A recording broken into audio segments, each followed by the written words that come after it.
نخکشی چرخ سردوز. اول اینکه حتما باید داخل چرخمون روغن کاری شده باشه، روغنش به اندازه باشه. چجوری میفهمیم روغن داره؟ وقتی که ما چرخ رو روشن میکنیم و گاز میدیم، داخل این مخزن باید روغن بیاد. آره روغن داره. ببینید روغن وقتی جریان میافته یعنی که چرخمون داخلش کاملا روغن داره. اگه نه داخل این مخزن روغن نیاد، باید حتما بازش کنیم و داخلش رو کاملا روغن بزنیم و بعد نخ کشیش رو انجام بدیم. شروع میکنیم.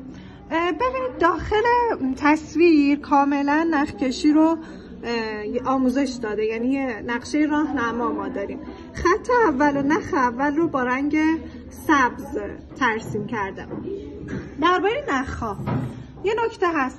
از 3 تا نخمون رو خب سعی میکنیم ما از نخهای ژرسه استفاده کنیم یا نخهای سردوز.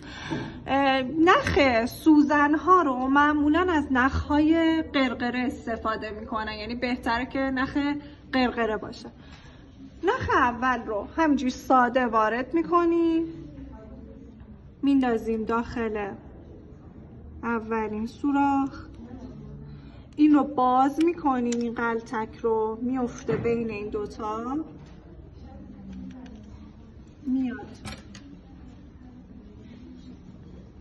یه مسئله برای اینکه راحت تر بتونیم نخ رو رد کنیم، نخهای ژرسه تار میشن نوکشون. خب بهتره که دلاش رو بگیریم اینجوری پیچ بدیم و بعد از سوراخ ها عبور بدیمشون. مرحله بعدی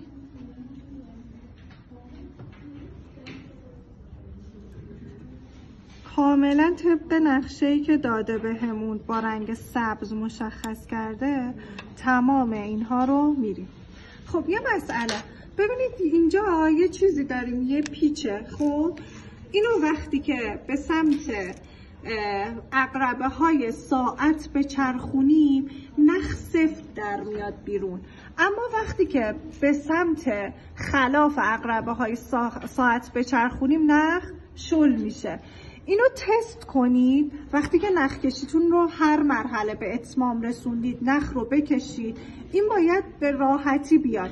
اگه نه راحت نیومد، خلاف عقربه های ساعت میچرخونیم تا نخ شل بشه.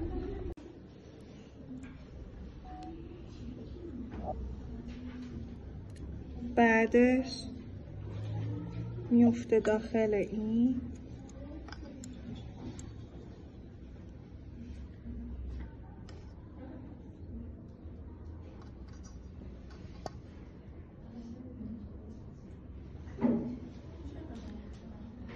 از اینجا عبور میکنه، میاد رو به روش،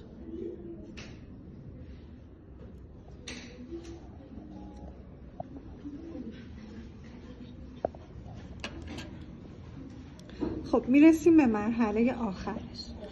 مرحله آخرش برای اینکه اینجا رو یه اهرم داریم، ببینید به این میرسیم. خب اینجا یه اهرمه. برای اینکه اهرم بتونیم میرسیم به اهرم. خب یعنی این مرحله آخر. برای اینکه اهرم رو بتونیم نخ کنیم، اینجا ببینید اینجا یه دونه حالت دکمه‌ایه، اینو فشار میدیم، این رو باز میکنیم. خب و بعد این پشت باز اینو فشار میدید، پایه رو خارج میکنی، رهاش میکنی و بعد اینو نخ میکنی. اولین کاری که میکنی این که اول باید اینو نخ کنی، این رو به رو رو نخ کنی، اینو نخ میکنی. وقتی که از پشت سر اومد میچرخونیم این شیطونکو، از پشت سرش میگیریم، از این ور میکشیمش بیرون. خب حالا از این پشت میکشیمش جلو، از پشت اینجا یه سوراخ داره، میاد جلو. دوباره شیطونک رو میچرخونی. یه مسئله، شیطونک هیچ چرخی رو نباید خلاف خودتون بچرخونید، حتما باید به سمت خودتون بچرخونید. اگه اونوری بچرخونید همه یه چرخاینه قفل میکنه چرخ. خب اینو میاریم به این ور، از اینجا میکشیمش بیرون، میرسیم به مرحله آخرش یعنی اینجا. این میفته این داخل. نخ کشی که به اتمام رسید، نخ رو خارج میکنید و هدایتش میکنید به سمت سوزن ها.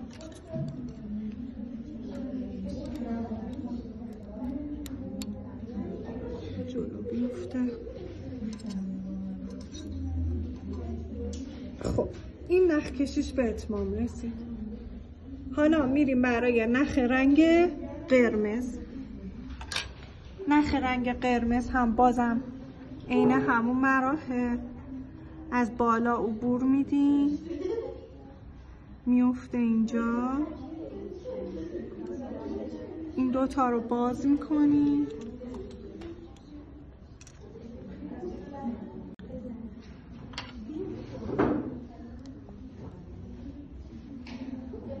از اینجا عبور میکنه،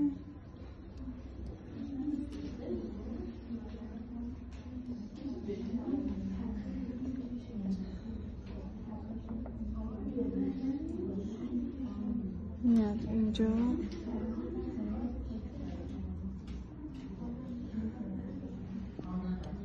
از پایین میکشیمش بیرون.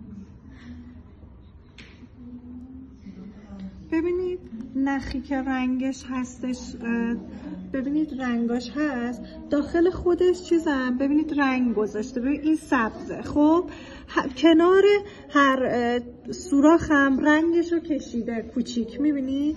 ببین سبز کناراش خود سوراخاش سبز رنگ کرده که باید از کدوم مراحل عبور کنه. الان این رنگش رو من نمیبینم چه رنگ آبی گذاشته. کنار سوراخ هم دوباره یه لکه آبی گذاشته که باز هم راهنما باشه که باید ما از کجاها عبور بدیم.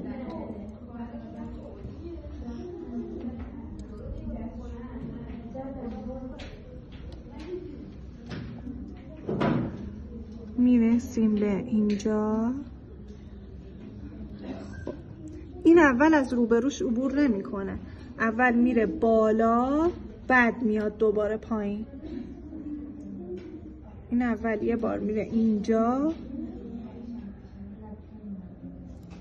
بعد میاد از این پایینیه بعد میشه.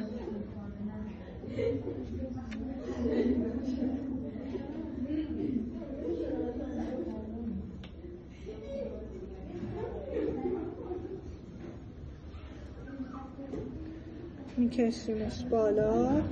خب این الان نخش خیلی سفت میاد، یکم شولش میکنم که راحت تر عبور کنه. بعد اون میفته داخل این، میفته داخل این. حالا میفته داخل این آخرین شیطونکی که ما داریم.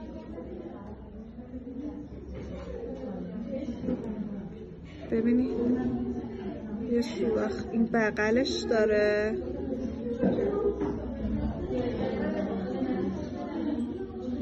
شیطونک رو تکون بدم که مشخص بشه. حالا از این جلوش این رو باید بکشیم، از این روبروش بیاد بالا. اینو میکشم جلو،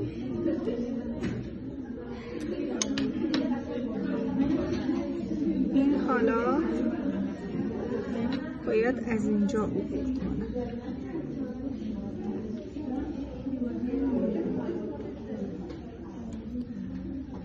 این انتهای این کاره. باز هم هدایتش میشه سوزن ها سمت پایه ها میکشیم. خب این دوتا به اتمام رسید. میرسیم به چی؟ به دوتا سوزنامون. خب دوتا نخ آخرمون، یعنی نخهای سوزنو، اینا رو اولاشو صاف اومدیم پایین، اما این دوتا رو باید اینجا رو یه پیچ بدیم. بعد ادامه کار عین همون قبلیا، از اینجا عبور میدیم،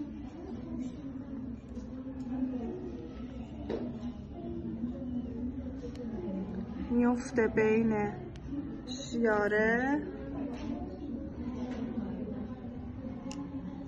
از اینجا میفته،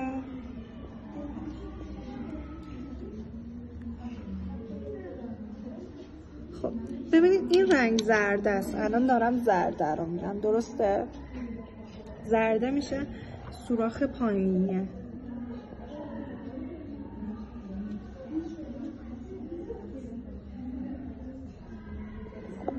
ادامه کار رو میریم.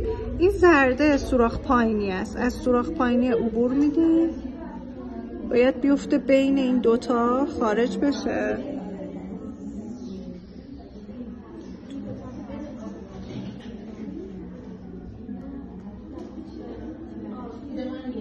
بعد از این روبرو باید در بیاریمش. یه خورده سخته نخ کردنش.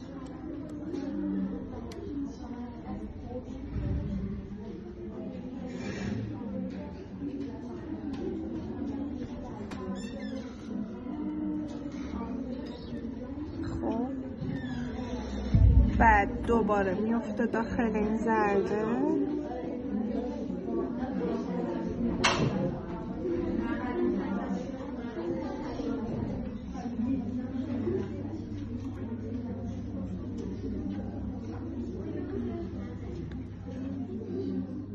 میندازیمش این پشت و بعد چیکار میکنیم؟ سوزن رو نخ میکنیم. این زرده اولین سوزن از دست راست میشه، زرده، پس باید اینو نخ کنیم.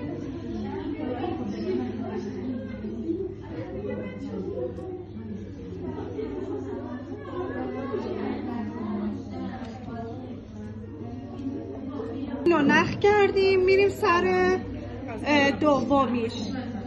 دومی هم. خب دومی هم عین اولیه، یه بار میاد اینجا پیچ میخوره، دوباره میفته.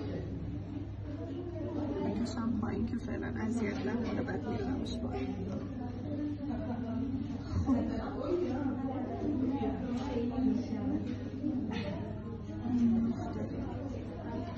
این تو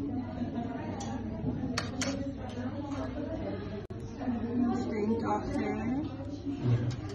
ببینید این برای دومی سوراخه، الان باید رو نخ کنیم.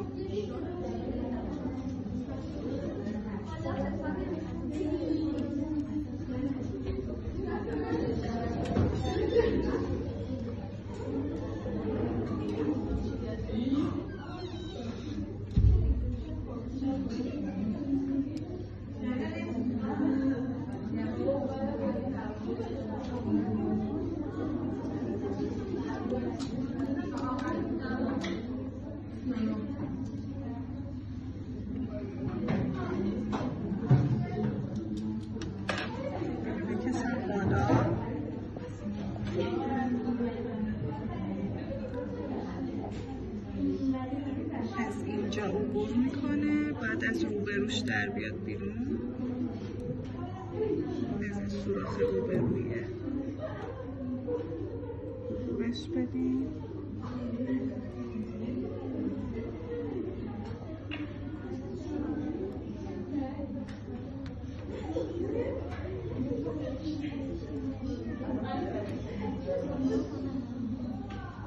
این شده نخ قرمزه، دوتا رو حواستون باشه که پیچ نخورن، بکشن سفت بشه که اینا برای دیگه نداشته باشه. این از اینجا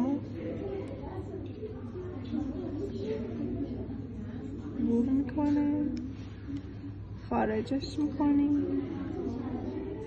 این هم میفته این داخل مجدد و بعد میفته برای نخ کردن دومی سوزن.